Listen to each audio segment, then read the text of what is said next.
nagpapauso po tayo ngayon ng panibagong showdown. So let's all welcome back on stage, Mr. Isko Moreno. Ayan na. Mga batang 90s yan, no? Gusto nyo ba mag-showdown kami ni Ame? Pagilingin natin si Alden. Sige. Bibi ka pa naman. Batang 90s din, Yorme, pero 92. 1992 po. Ako, graduate na ako sa high school na. 1992. Okay, Alden. Ipapakita namin sa iyo paano kami tinuruan ni Kuya Germs yung dying inside. Okay Tapos, po. pag ginawa ko, gagawin mo din. Copy, Yorme.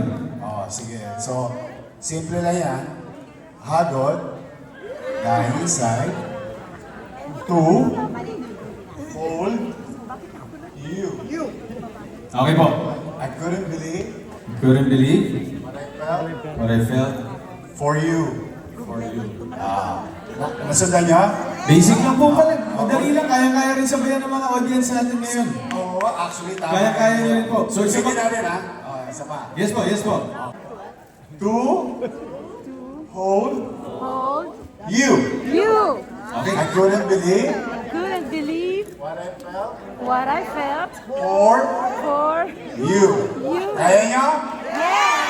Okay. Kaya namin. Music, please. Let's go. Yes. Hey, everybody, clap your hands.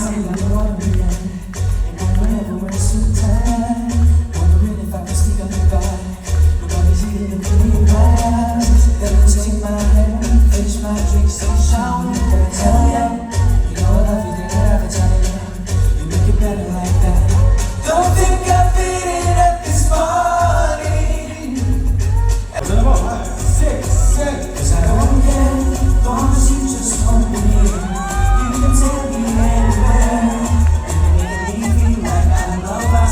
Senti po muna tayo ngayon. So pwede ko po bang makita yung mga cellphones nyo na nakalight up yung flashlight ng phone. There you go.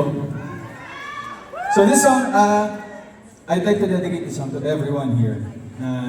Siyempre po, yung sa iba sa atin na nandito, hindi madalas nakakauwi sa atin. So, this is a song about love.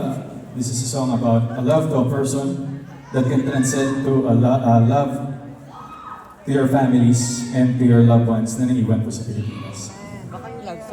Wow, talaga. First time ko ulit mag-siwendan sa arena pala. So, music please, and let's all enjoy this. Yun yun, no?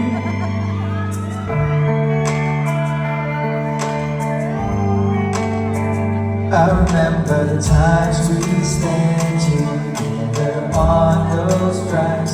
We had a million questions all about